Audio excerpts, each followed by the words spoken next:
In 2026, many people believe one simple equation: a higher salary means a better life. But when it comes to buying a house, that equation quietly breaks. Two people can earn the same salary, yet one can afford a home while the other cannot even qualify for a mortgage. Why? Because your salary does not buy a house. Your leftover salary does. And most people misunderstand the difference. Let's start with a simple thought experiment.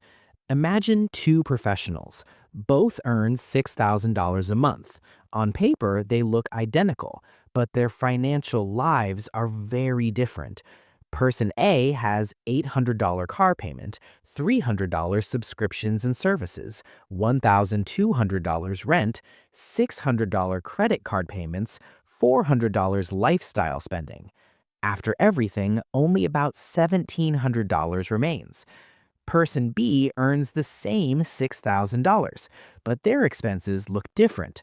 $400 transportation, $900 rent, $150 subscriptions, $0 credit card debt, $300 lifestyle spending.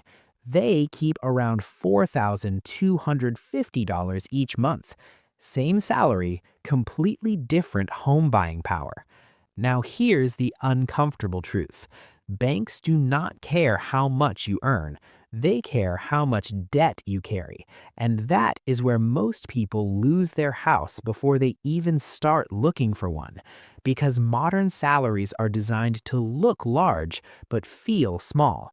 And the biggest reason is something called the debt to income ratio. When banks decide whether you can buy a house, they rarely start with your salary. They start with your DTI, debt to income ratio. DTI simply means what percentage of your income is already committed to debt. Most lenders follow a rule. Your total housing costs should not exceed about 28% of your income, and your total debt payments should not exceed about 36% of your income. Let's translate that into real numbers. Imagine you earn $5,000 per month. According to traditional lending rules, maximum housing payment allowed, $1,400 per month. That includes mortgage, property taxes, and insurance. But that is only if your other debts are low. Now imagine you already have $450 car payment, $300 student loan, $200 credit card minimums. Your remaining borrowing power shrinks dramatically. Suddenly, your affordable housing payment drops to maybe $900 or $1,000, and that can cut your potential home price nearly in half. This is why many people feel confused. They think, I make good money. Why can't I afford a house? But their income is already owned by lenders. And modern life quietly encourages this. Car loans, phone financing, subscription stacking, buy now, pay later purchases. Each one feels small, but together they slowly reduce your housing power. And that leads to the second hidden factor, your interest rate environment. The same salary can buy very different houses depending on interest rates. This is one of the most misunderstood realities of housing. Let's take a simple example. Imagine you can afford a $1,500 monthly mortgage payment.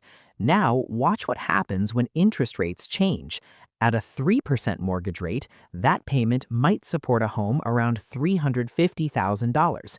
But if mortgage rates rise to 7%, the exact same payment might only support a home around $225,000.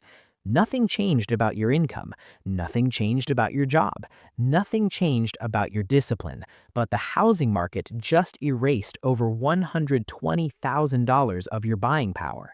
This is why many people feel like the housing ladder suddenly moved away from them, because it did. When interest rates rise, affordability collapses faster than salaries can grow, and salary growth is slow. Housing prices and interest rates move much faster, which creates a frustrating gap. But the third factor might be the most powerful of all: where you live. Your salary does not buy the same house everywhere. Location silently multiplies or destroys purchasing power. Consider two cities. City A, expensive coastal metro. City B, mid-sized inland city. Both professionals earn $80,000 per year, but in City A, the median home price might be $850,000. In City B, the median home price might be $320,000. Same salary, completely different reality. In City A, that salary may barely qualify for a small condo. In City B, it might buy a full three-bedroom house with a yard. This is why remote work changed the housing map. Many workers discovered something powerful. Their salary was not small. Their location was expensive. When they moved to lower-cost areas, their buying power suddenly doubled. But geography is not the only silent factor. Time is another one, because when you buy a house matters almost as much as how much you earn. Imagine two buyers, both earn the same salary, both want the same house, but one buys in 2019, the other buys in 2024. Buyer number one locks a mortgage at 3%. Buyer number two faces 7%. The difference over 30 years can be hundreds of thousands of dollars, not because one worked harder, not because one earned more, simply because they entered the market at a different moment. This is one of the harshest realities of housing economics. Timing creates winners and losers, sometimes dramatically. But this does not mean homeownership is impossible. It simply means salary alone is not the real driver. Three other forces matter more: debt discipline, saving strategy, and patience, which leads to the most overlooked part of the equation, the down payment. Most people obsess over their salary, but lenders often care just as much about your down payment. Why? Because a larger down payment reduces risk, and it reduces your monthly payment. Let's compare two buyers. Buyer A puts down 5%, buyer B puts down 20%. Both buy the same $400,000 home. Buyer A must finance $380,000. Buyer B only finances $320,000. That difference can reduce monthly payments by hundreds of dollars, but it also removes something called private mortgage insurance, PMI, an extra monthly cost many buyers pay when their down payment is small. It protects the lender, not the buyer, yet the buyer pays for it, which means two people with the same salary can have very different housing costs depending on their savings. This is why patience can sometimes outperform income. Someone who saves aggressively for 5 years may afford a house that a higher earning spender cannot, because discipline compounds. And finally, we reach the last truth. Your salary buys more house than you think if you design your life around it. Most people try to increase their salary to afford a house, but the smarter strategy often has three parts. First, reduce debt. Every dollar of debt you eliminate increases borrowing power. Second, increase savings. A strong down payment lowers monthly costs and improves loan approval chances. Third, control lifestyle inflation.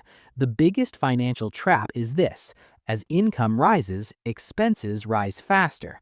New cars, better apartments, more subscriptions, more upgrades, and suddenly the higher salary disappears. But those who resist lifestyle inflation gain a powerful advantage because they keep something rare: financial margin. Margin is what allows you to save faster, invest earlier, and eventually buy a home without financial stress. In the end, your salary does not determine the house you buy. Your financial structure does. Debt levels, savings discipline, location choices, interest rate timing, lifestyle decisions, all of these quietly shape your housing future, which means the real question is not how much house does my salary buy? The real question is how much of my salary do I actually keep? Because the house you can afford is hidden inside that number.